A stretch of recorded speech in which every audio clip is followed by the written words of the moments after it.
Les titres de la semaine. Atelier créatif, je dessine à la manière de... Parc des anciennes mairies, plus de place pour jouer. Bricothèque, empruntez vos outils. Monsieur Marcel n'a pas tiré le moindre animal. Pas un seul chevreuil, pas un seul lièvre bondissant, ni même un tout petit oiseau qui chante. Rien de rien. Rentre bredouille, le monsieur Marcel. Oh, c'est pas la grande forme par ici. Monsieur Albert n'a pas pêché le moindre poisson. On a lu quelques histoires pour faire découvrir tout l'univers poétique de l'auteur. Et voilà. Et ensuite, on a invité les enfants à utiliser tout ce matériel-là pour créer leur propre personnage. La médiathèque Pierre et Marie Curie propose aujourd'hui à ses petits lecteurs de dessiner à la manière de Christian Wolz. Et puis sinon, il a travaillé une autre matière. Qu'est-ce que c'est cette matière-là, à votre avis?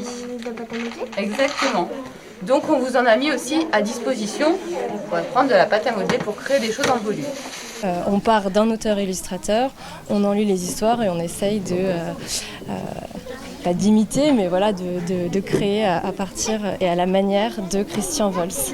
Un auteur-illustrateur, même un peu sculpteur, qui prend tous les matériels de récupération qu'il peut trouver et il en crée des œuvres d'art. Au centre de la table, présentés dans des bocaux ou des paniers, maïs, pommes de pin, trombones, boulons, plumes ou autres ficelles sont à disposition des petites mains qui ne demandent qu'à passer à l'action. Un bonhomme avec des cheveux en laine et des yeux avec en ressort, avec des cailloux. Vous pouvez faire un décor.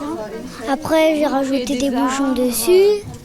Des forêts. Après, une guirlande avec des étoiles dessus. Après, pour faire la langue, j'ai rajouté une fleur. Puis voilà. T'as fait un premier personnage tout à l'heure? Ah, c'était quoi? C'était un monsieur, T'as utilisé quoi comme matériel? une pomme de pin, des trucs comme ça. Pareil, des trombones bleus pour faire les yeux.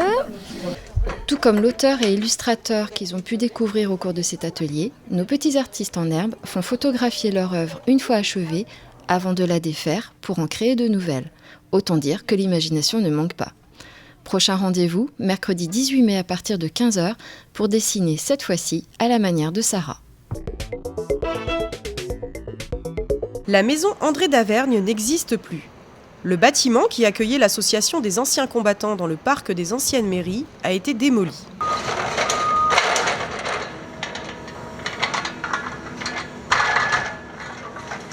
Donc ici on est sur le parc des anciennes mairies.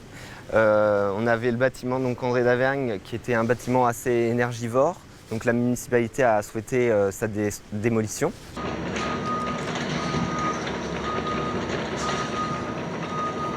Nous avons dans un premier temps déconstruit manuellement tout ce qui était boiserie, fenêtres, tout ce qui était également doublure et parpaing dans les murs. Ensuite, on a eu une deuxième phase de désamiantage. Toute la toiture était amiantée, donc on a dû la désinstaller. Ensuite, aujourd'hui, comme vous pouvez le voir, on a encore toute la superstructure qui est existante.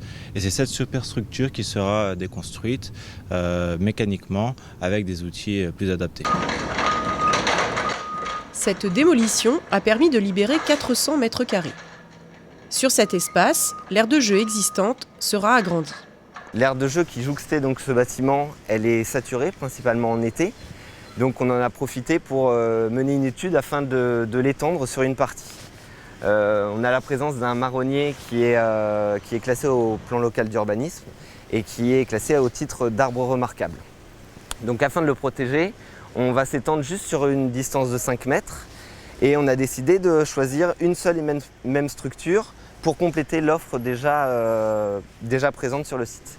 Donc c'est 3 propositions qu'on a faites, qui ont été soumises par voie de vote sur le site internet et ce sont 300 votes qui ont été récoltés et c'est la grande maison qui a été choisie par les habitants. Coût de l'opération 60 000 € pour une ouverture de l'aire de jeu avant l'été. 3, 2, 1. Par là. Tu regardes par là.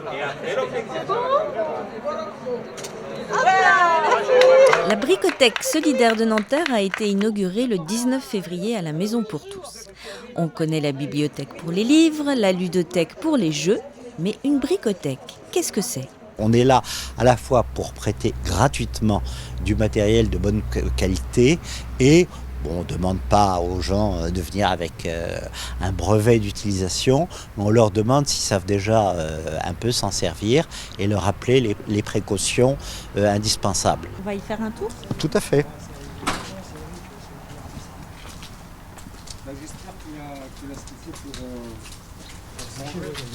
On y trouve du petit matériel, tournevis, lime, marteau et du matériel spécialisé. Mais pas question de repartir avec une scie sauteuse sans quelques mots d'explication. La scie sauteuse, la scie elle-même, c'est une petite pièce en acier très dur mais assez fragile. Hein. Donc il ne faut pas qu'elle soit tordue pendant que vous l'utilisez. Et donc en fait, elle est guidée par les deux molettes qui sont là. Bricolage, mais aussi jardinage.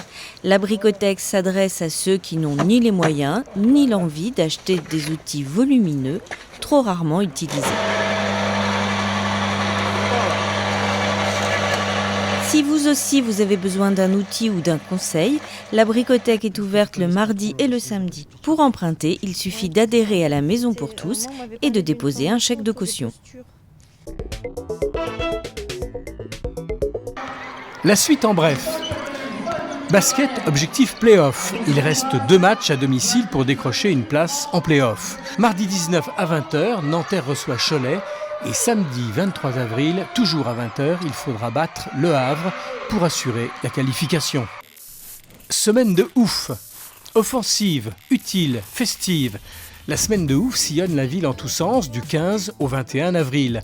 De concerts en performance plastique, d'ateliers en débat, de projections en lecture, les rendez-vous secouent la ville pour explorer autrement l'espace public de la banlieue. Football. L'équipe de Nanterre disputera la demi-finale de la Coupe des Hauts-de-Seine seniors contre le club du Plessis-Robinson. Rendez-vous dimanche 24 avril à 14h30 au stade Gabriel Péri. Tout de suite, la question de la semaine. Chaque année, la ville affiche dans les cimetières la liste des concessions décennales et trentenaires qui arrivent à échéance. Mais au fait, qu'est-ce qu'une concession funéraire ? La concession funéraire, c'est le droit d'occuper le domaine public. Donc la mairie met à la disposition d'un concessionnaire une parcelle de terrain pour pouvoir inhumer un défunt. Donc il existe plusieurs sortes de concessions, des concessions individuelles, des concessions familiales et des concessions collectives. À l'expiration de la durée de la concession, on peut renouveler. Le renouvellement, c'est un droit. Qui peut renouveler ? Le concessionnaire, bien sûr, et ses héritiers. Un oncle, un cousin, un ami ne peut pas renouveler la concession. Et là encore, la jurisprudence est très claire. Quand la concession arrive à expiration, bien que la mairie n'ait pas l'obligation de le faire, nous envoyons des avis aux familles pour les informer que la concession arrive à échéance. Et là, la famille ou le concessionnaire a 2 ans, la loi lui donne 2 ans pour renouveler ou pas la concession. Merci de votre attention et prochaine édition le 25 avril.